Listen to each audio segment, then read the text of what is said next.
गं गणपतये नमः। मेरे YouTube परिवार के सभी सदस्यों को सादर प्रणाम, बच्चों को स्नेह। सबसे पहले आप सभी को गणतंत्र दिवस की बहुत बहुत ढेर सारी शुभकामनाएं। आज के ही दिन हमारे देश का संविधान लागू हुआ था और इसी के लिए मैं 2 लाइन कहना चाहूँगी। नहीं चाहता अच्छा खाना, पराधीन होकर सुख पाना। नहीं चाहता अच्छा खाना, पराधीन होकर सुख पाना। कि हो सारे कष्ट सहूँगा, जो भी हो सारे कष्ट सहूँगा, पर मैं स्वाधीन रहूँगा। बच्चों, आप सभी को गणतंत्र दिवस की बहुत बहुत ढेर सारी शुभकामनाएं।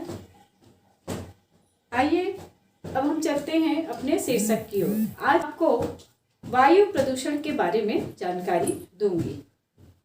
वायु प्रदूषण क्या है, कैसे होता है, इससे हमारे वातावरण में क्या प्रभाव पड़ा, हमारे मनुष्य जीवन में इसका क्या प्रभाव पड़ा, इस सब की आज हम चर्चा करेंगे। उसके पहले मैं आपसे कहना चाहूँगी कि जिन्होंने भी मेरे चैनल को सब्सक्राइब नहीं किया है, सब्सक्राइब करें, लाइक कमेंट शेयर जरूर करें। आइए चलते हैं अपने शीर्षक की ओर। वायु प्रदूषण। प्रदूषण किसे कहेंगे? तो प्रदूषण हम किसे कहेंगे कि पर्यावरण के विभिन्न कारक या घटक, यानी जो पर्यावरण में विभिन्न कारक या घटक हैं, जैसे सजीव और निर्जीव। तो सजीव घटक, निर्जीव घटक। तो जो निर्जीव घटक है, जैसे मिट्टी, वायु, जल, इनमें होने वाला अवांछनीय परिवर्तन, इनमें जिसको हम नहीं चाहते हैं। अवांछनीय का मतलब जिनको हम चाहते नहीं कि इनमें कोई परिवर्तन हो, लेकिन परिवर्तन हो जाता है। तो होने वाला अवांछनीय परिवर्तन, जिसका जो पर्यावरण के जैविक घटक हैं, जो जीवधारी हैं, जीवधारियों और पर्यावरण के अन्य घटकों के ऊपर नकारात्मक प्रभाव पड़ता है, अर्थात उसका गलत प्रभाव पड़ता है, तो इसे ही हम क्या कहते हैं? प्रदूषण कहते हैं। अर्थात ये जो हमारा पर्यावरण है, इसमें जैविक घटक, अजैविक घटक दोनों पाए जाते हैं। तो अजैविक जो घटक होते हैं, जैसे जल, मृदा, मिट्टी, वायु, इन सभी में जो अवांछनीय परिवर्तन होता है, जिसको हम नहीं चाहते हैं, वो ऐसे परिवर्तन होते हैं और वो हम जीवधारियों पे या इस पर्यावरण के और भी जो घटक हैं उन पे नकारात्मक प्रभाव डालते हैं। इसे ही हम क्या कहते हैं? प्रदूषण कहते हैं। अब ये प्रदूषण करने वाले आखिर घटक कौन कौन से हैं? प्रदूषण हमने जाना। अब प्रदूषण करने वाले जो घटक या तत्व होते हैं, उन्हें हम क्या कहते हैं? प्रदूषक कहते हैं। अर्थात प्रदूषण के लिए जिम्मेदार घटकों को या तत्वों को हम क्या कहेंगे? प्रदूषक कहेंगे। अब प्रदूषक कितने प्रकार से होते हैं? तो प्रदूषक हमारे 3 प्रकार से होते हैं। एक तो ठोस प्रदूषक, दूसरा तरल प्रदूषक और तीसरा गैसीय प्रदूषक। ठोस प्रदूषक अर्थात नाम से ही स्पष्ट है, ऐसे प्रदूषक जो ठोस रूप में पाए जाते हो और हमें नुकसान पहुंचाते हो हमारे वातावरण को, तो क्या कहलाएंगे? ठोस प्रदूषक। इनमें धूल के कण हो गए, वायुमंडल में बहुत सारे जो धूल के छोटे छोटे कण उड़ते रहते हैं, इनसे हमारी जो वायु प्रदूषण होता है। औद्योगिक अपशिष्ट हो गया, ये भी हमारे वातावरण को नुकसान पहुंचाते हैं, जिसमें पारा, सीसा। अब फिर उसके पश्चात तरल प्रदूषक। तरल प्रदूषक में हमारे अमोनिया और नाइट्रेट से युक्त जो जल होते हैं, तो ये हमारे पर्यावरण को नुकसान पहुंचाते हैं। फिर उसके बाद गैसीय प्रदूषक। गैसीय प्रदूषक जिसमें वाहनों से निकलने वाली CO2 जो कार्बन डाइऑक्साइड है, CFC है, SO2 है, NO2 है, ये सभी गैसें जो है ये हमें गैसीय प्रदूषक होती हैं। ये हमारे वातावरण को या पर्यावरण को नुकसान पहुंचाती हैं। तो इस तरह से जो प्रदूषक हैं वह 3 प्रकार के होते हैं, ठोस, तरल और गैस रूप में पाए जाते हैं। अब प्रदूषण होते कितने प्रकार के हैं? तो प्रदूषण हमारे कई प्रकार के होते हैं, जैसे कि वायु प्रदूषण यानी जो हमारे पर्यावरण में वायु पाई जाती है उसमें जब अवांछनीय तत्व मिल जाते हैं उसे हम क्या कहते हैं, वायु प्रदूषण कहते हैं। फिर मृदा प्रदूषण यानी जो हमारी मृदा है, मिट्टी है, इसमें जब अवांछनीय तत्व मिल जाते हैं तो इसे हम क्या कहेंगे, मृदा प्रदूषण कहेंगे। फिर उसके पश्चात जल प्रदूषण, तो जल में जब अवांछनीय तत्व मिल जाते हैं जिनकी हमें आवश्यकता नहीं है तो क्या कहलाएगा, ये जल प्रदूषण कहलाएगा। फिर उसके बाद ध्वनि प्रदूषण यानी जितनी ध्वनि हमारे कानों के सुनने की क्षमता है उससे ज़्यादा ध्वनि अगर हम सुनते हैं तो ये क्या कहलाता है, ध्वनि प्रदूषण कहलाता है। उसके बाद सागरीय प्रदूषण यानी जो बड़े बड़े सागर हैं या महासागर हैं उनमें जब बहुत ज़्यादा जो कचरे फेंके जाते हैं जिसकी वजह से सागरों में रहने वाले जो जीव जंतु हैं वो प्रभावित हो रहे हैं, तो ये क्या कहलाता है, सागरीय प्रदूषण कहलाता है। और फिर रेडियो एक्टिव तत्वों से जो प्रदूषण हो रहा है यानी ऐसे तत्व भी इस पृथ्वी पे पाए जाते हैं जो रेडियो एक्टिव तरंगों को निकालते हैं जिसकी वजह से भी हमारे जैविक घटकों को बहुत नुकसान होता है, तो ये क्या कहलाता है, रेडियो एक्टिव तत्वों से उत्पन्न प्रदूषण।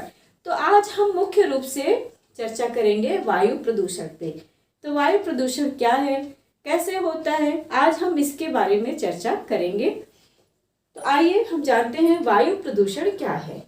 बच्चों, आज हम चर्चा करेंगे वायु प्रदूषण क्या है। तो वायु प्रदूषण जो हमारे वायुमंडल में गैसों की एक निश्चित मात्रा और निश्चित अनुपात में उपस्थित होती हैं, जैसे नाइट्रोजन 78% है, ऑक्सीजन हमारी 21% है, कार्बन डाइऑक्साइड जो है 0.03% उपस्थित है और उसके अलावा अन्य गैसें हैं। तो जब इन गैसों का निश्चित अनुपात है, जब इस निश्चित अनुपात में या तो बढ़ जाना या घट जाना, यही अवांछनीय परिवर्तन हो जाता है, इसी को ही हम क्या कहते हैं, वायु प्रदूषण कहते हैं। और कभी कभी क्या होता है कि धूल के कण या अन्य कुछ ठोस कणकीय पदार्थ भी आके हमारे वायुमंडल में मिल जाते हैं जिससे हम जीव जगत पे या वनस्पति जगत पे बहुत हानिकारक प्रभाव पड़ता है। तो ये क्या कहलाता है, वायु प्रदूषण। अब हमने जाना वायु प्रदूषण क्या है। अब वायु प्रदूषण के मुख्य स्रोत क्या है, वायु को प्रदूषित करने वाले स्रोत कैसे कहाँ से उपलब्ध होते हैं। तो जैसे वाहनों से जो हम वाहन चलाते हैं तो वाहनों के चलाने से कार्बन, नाइट्रोजन, सल्फर के जो ऑक्साइड निकलते हैं वो हमारे वायुमंडल को प्रदूषित करते हैं। उसके अलावा उद्योग जैसे शक्कर की मिलें हो गई, कपड़ा मिल हो गई, इन सब से छोटे छोटे जो कण निकलते हैं ये वायुमंडल में जाके क्या होते हैं, हमारी गैसों के में मिल जाते हैं, ये हमारे वायुमंडल को प्रदूषित करते हैं। तीसरा कारण आपका ये हो सकता है, ये होता है कि प्राकृतिक जो स्रोत है, प्राकृतिक स्रोत में जैसे ज्वालामुखी, जब कभी ज्वालामुखी फटते हैं तो ज्वालामुखी के फटने से बहुत ज़्यादा मात्रा में धूल के कण, गैस, विभिन्न हानिकारक गैसें ये सभी निकलती हैं और वायुमंडल में जाके मिल जाती हैं और हमारे वायुमंडल को प्रदूषित करती हैं। उसके अलावा उल्कापिंड, इसे हम क्या कहते हैं, ये आकाशीय मलबा होता है। जब ये आकाश से नीचे गिरता है तो ये जब हमारे वायुमंडल में आता है तो ऑक्सीजन से क्रिया करता है और ऑक्सीजन से क्रिया करने की वजह से ये वहीं जलने लगता है, तो इसके कारण हमारा वायुमंडल प्रदूषित होता है। उसके अलावा कुछ दुर्घटनाएं घटी हमारे पृथ्वी में, उन दुर्घटनाओं के कारण भी हमारा वायुमंडल प्रदूषित हुआ, जैसे कि चेरनोबिल दुर्घटना। यह चेरनोबिल दुर्घटना यूक्रेन में घटी थी जिसके परिणाम स्वरूप रेडियो एक्टिव गैस का रिसाव हुआ था और जिसके कारण वायुमंडल प्रदूषित हुआ था। और एक जो हिरोशिमा नागासाकी में जो बम गिराए गए थे, बमों के गिरने से बहुत ज़्यादा हमारा वायुमंडल प्रदूषित हुआ था। और भोपाल गैस कांड तो हम सभी जानते हैं, मिथाइल आइसोसाइनाइड गैस के कारण ये एक जहरीली गैस थी जिसके कारण हमारा पूरा वहाँ का वायुमंडल प्रदूषित हो गया था और जिसके कारण बहुत से लोग मारे भी गए थे। अर्थात कुछ दुर्घटनाएं भी होती हैं जिनके कारण हमारा वायुमंडल प्रदूषित हो जाता है, और ये सभी ऐसे स्रोत हैं जिनके कारण हमारा वायुमंडल प्रदूषित हो रहा है। अब वायुमंडल प्रदूषित तो हो रहा है, इसका क्या प्रभाव पड़ता है हमारे जीवन में, आइए हम अब उसके बारे में जानते हैं। प्रभाव आखिर क्या पड़ता है? तो वायु प्रदूषण के प्रभाव, तो पहला प्रभाव तो यह पड़ता है कि जैसे कि विभिन्न जो हमारे वाहन चलते हैं, कारखानों से, इनसे निकलने वाला जो धुआं होता है, वह धुआं में विभिन्न प्रकार की गैसें निकलती हैं।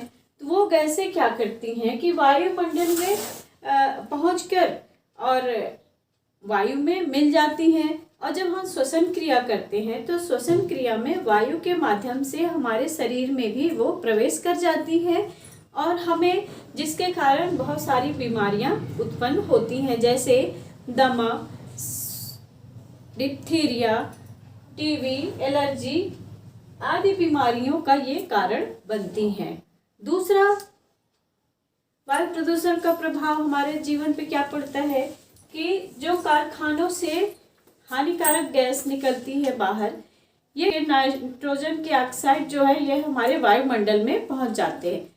जो हमारे कारखाने होते हैं, इन कारखानों से विभिन्न सल्फर ऑक्साइड होते हैं, ये वातावरण में पहुंच जाते हैं, और वायुमंडल में पहुंच के ये नाइट्रिक एसिड और सल्फ्यूरिक एसिड का निर्माण करते हैं, जिसके कारण जब वर्षा होती है तो ये H2SO4 या सल्फ्यूरिक एसिड और नाइट्रिक एसिड का निर्माण करते हैं, और ये जब वर्षा होती है तो ये वर्षा के साथ मिल जाते हैं और अम्ल वर्षा का कारण बनते हैं।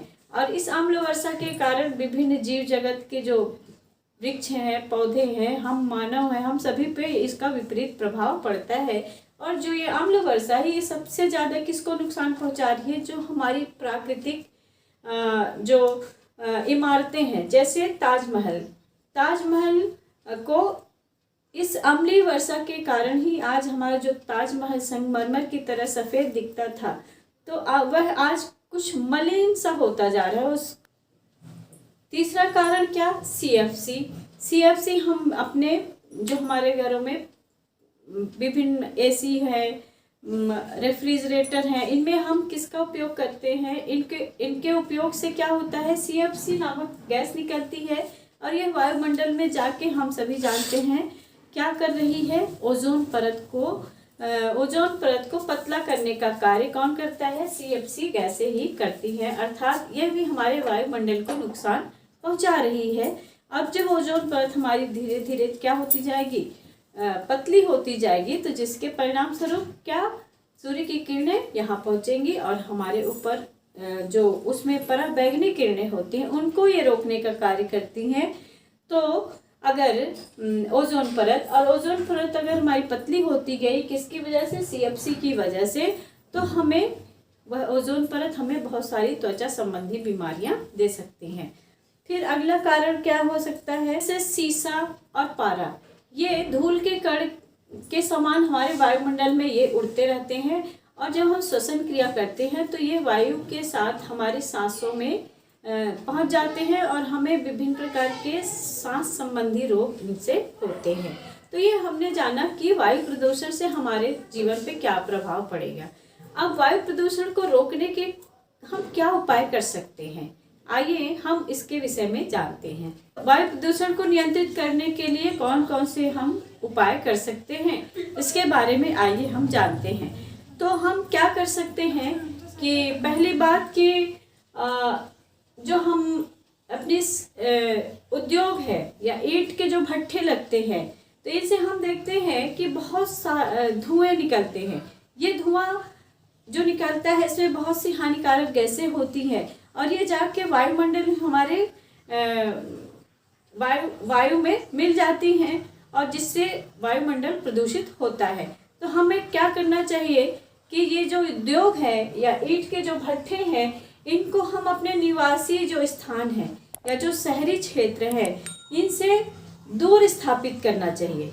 उनको ऐसे क्षेत्रों में स्थापित किए जाए जहां हमारा निवास शहरी एरिया या ग्रामीण एरिया जहां ना पड़े, जिससे कि जो वायुमंडल जो प्रदूषित होता है वह हमें हानिकारक नुकसान न पहुंचाए। तो और इन जो उद्योग हैं, इनके जो चिमनियाँ होती हैं जहाँ से धुएं निकलते हैं, उनको अत्यधिक ऊंचा बनाना चाहिए। और उन चिमनियों में हमें एक धूम्र अवशोषक यंत्र भी लगाना चाहिए।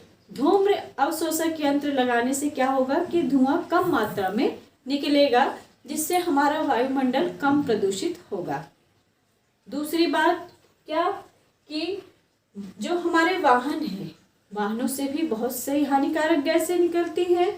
तो वाहनों को हम क्या करें, सर्विसिंग कराते रहें और हम वाहनों की उचित देखभाल करें, जिससे कि क्योंकि हम उसका उपयोग अपने सुविधा के लिए करते हैं, तो उन वाहनों का हमें देखभाल भी करना जरूरी है, जिससे कि हानिकारक गैसें कम निकलें। सर्विसिंग कराते रहें तो जिससे हानिकारक गैसें कम निकले और हमारे वायुमंडल को कम प्रदूषित करें।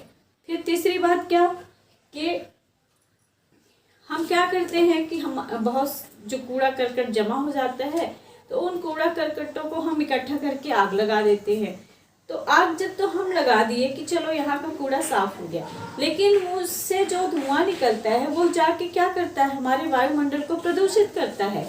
उसमें छोटे छोटे धूल के कण भी जाके वायुमंडल को प्रदूषित करते हैं। जब हम श्वसन क्रिया करते हैं तो वही धूल के छोटे कण या जो हानिकारक गैस हैं, ये हमारी सांसों के द्वारा हमारे शरीर के अंदर जाती हैं और हमें विभिन्न हानिकारक बीमारियां उत्पन्न होती है, जैसे दमा, श्वास संबंधी रोग, डिप्थीरिया, टीबी, यानी हमारे फेफड़ों को, हमारे श्वसन तंत्र को प्रभावित करते हैं। इसलिए हमें कूड़े करकट को जलाना उचित नहीं है। उन्हें हम किसी गड्ढे में भर दें और जब वो सड़ जाए तो उसे हम खाद के रूप में उसका उपयोग कर सकते हैं। फिर उसके बाद कि जो घर है, घरों में हम गांवों में परंपरागत ईंधन जैसे चूल्हा में लकड़ी का उपयोग करते हैं, कोयले का उपयोग करते हैं भोजन बनाने के लिए। तो अब इन परंपरागत तरीकों को हमको क्या करना चाहिए, बंद करके हमें बायोगैस का इस्तेमाल करना चाहिए। बायो चूल्हे का उपयोग करें, एलपीजी गैस का उपयोग करें और सौर ऊर्जा का उपयोग करें, जिससे क्या होगा कि वायुमंडल हमारा कम प्रदूषित होगा। फिर अगली बात क्या कि अधिक से अधिक हमें पौधे लगाना चाहिए। अधिक पौधे लगाएंगे तो वायुमंडल हमारा कम प्रदूषित होगा। फिर अधिक से अधिक हमें जो सार्वजनिक वाहन हैं उनका उपयोग करना चाहिए। तो जब हम यहाँ से थोड़ी दूर जा रहे हैं तो हम अपने निजी वाहन का उपयोग करते हैं, तो उससे क्या होता है कि धुआं निकलता है और वह वायुमंडल को प्रदूषित करता है। अर्थात अगर हम एक स्थान से दूसरे स्थान जाना है तो हम अपने निजी वाहन का ना उपयोग करके सार्वजनिक वाहन का उपयोग करें, जिससे कि क्या होगा कि धुएं की मात्रा कम निकलेगी और वायुमंडल हमारा प्रदूषित नहीं होगा। फिर हमें जो हमारे पास बड़े वाहन हैं, तो बड़े वाहनों में हमें सीएनजी गैस का उपयोग करना चाहिए। इस तरह से वायुमंडल को प्रदूषित होने से बचाने के जो उपाय हम कर सकते हैं, वो ये उपाय हमें अपनाना चाहिए और वायुमंडल को प्रदूषित होने से बचाना चाहिए। तो हमने आज जाना कि वायु प्रदूषण क्या है, वायु प्रदूषण से करने वाले प्रमुख घटक कौन हैं, वायु प्रदूषण से हमारे जीवन पे क्या हानिकारक प्रभाव पड़ता है और वायु प्रदूषण को नियंत्रित करने के उपाय क्या है। तो आज बस इतना ही, मिलते हैं अगले वीडियो में। तब तक के लिए आप इसे पढ़िए, अध्ययन करिए और लाइक, कमेंट, शेयर करना ना भूलें, सब्सक्राइब कराएं और मिलते हैं अगले वीडियो में। तब तक के लिए थैंक यू, धन्यवाद, नमस्कार।